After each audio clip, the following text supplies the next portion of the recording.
Hello friends, this video is going to be on finding the interest paid on an installment loan.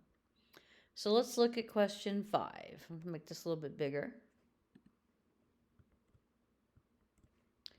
So question 5 says that Ebony Noel would like to purchase season tickets to the symphony.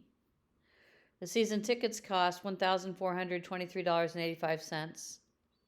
The Kaufman requires a 20% down payment.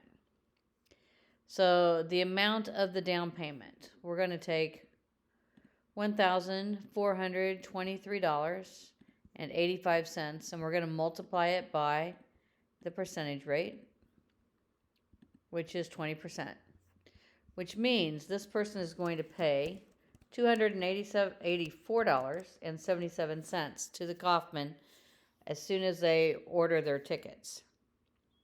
That means the amount financed is going to be $1,423.85 minus this number.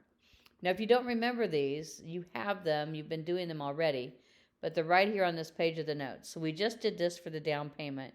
Now we're going to find the amount financed, which is the price of the item minus the down payment.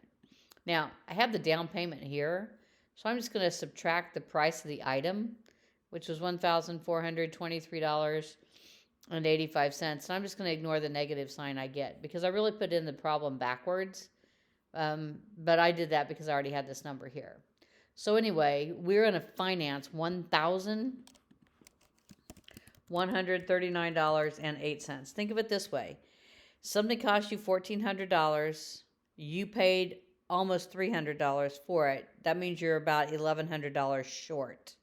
So you're going to have to borrow that money. So you're going to borrow $1,139.08. That's how much you're going to finance. To borrow money means you to finance the money. So you finance the money, probably with the Kaufman, and they tell you that you can do that, but you have to pay $108 every month for the next 12 months. So you're going to pay the Kaufman $108 times 12. And so what you normally do there is you set up a reoccurring automatic payment where the Kaufman goes into your bank account and pulls $108 out of your bank account for the next 12 months. Well, you're still going to pay $108 for 12 months, which means you're really going to pay the Kaufman $1,296.00. So that's what, by the end of that 12th month, that's how much money you've paid. So let's say that right here in February of 2024, you make this agreement with the Kaufman. That means that in February of 2025, you will make your last payment. At the end of that time, you will have paid the Kaufman $1,296 for borrowing their money. Okay, so to pay the rest of that. So what's the interest? Well, the interest is the difference between the maturity value and the amount financed. So, and if you look at the notes tell you that. Whoops, let's go to the notes where they're bigger.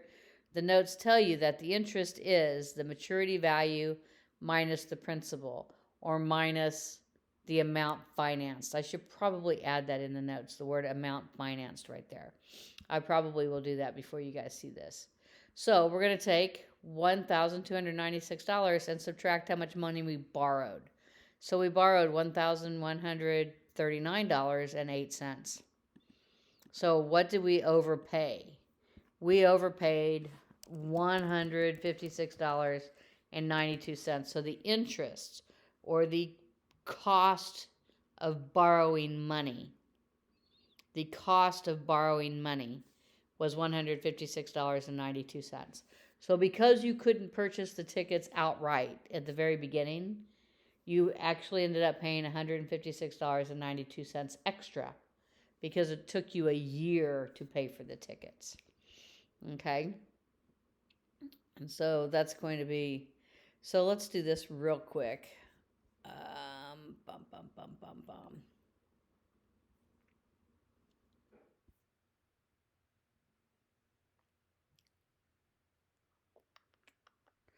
So we will change this to right here. Could also make that maturity value minus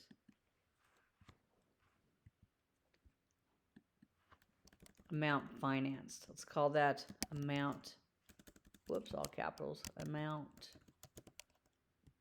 financed. And right here, we will go put the word or. Yep. That's going to make that not fit very well. So, a little bit of space right here. And a little bit of space right here.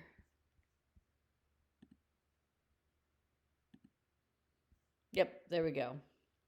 So there it is in your notes. All right, let's do another example. So the next example.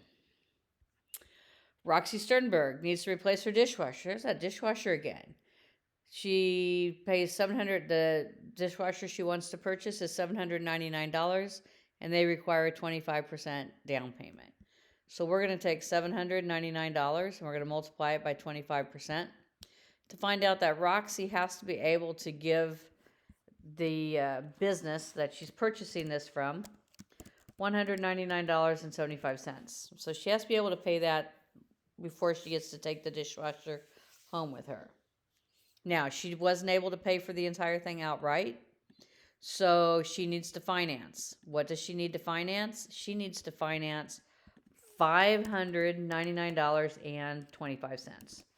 So she signs an agreement that says, over the next 6 months, I will pay you $115. So we're going to pay $115 for the next 6 months. When that 6 months is over, Roxy will have paid $690. But remember, she only borrowed this much money. So she borrowed $599, but she pays back $690. That difference is the interest. That difference is the cost of taking out the loan, the cost of financing the money, the cost of not being able to pay outright for the dishwasher. So we're going to subtract $599.25 to find out that Roxy paid an additional $90.75. So she could have saved up the money to buy the dishwasher outright, which meant in that interim of time, she would have been washing dishes by hand. She didn't want to do that, so she made an agreement that said, let me get the dishwasher today in my home, and in the next 6 months, I'll pay you for the dishwasher. And they said, sounds like a great plan to us. And so she ended up paying an additional $90.75 for that. And that's how they made their money on the financing of that dishwasher. Let's do one more. I think one more is all we need. Jose. Is Jose buying workout equipment? Jose is buying workout equipment. Jose Martinez is purchasing some new workout equipment. The equipment costs $2,952.39 and requires a 20% down payment.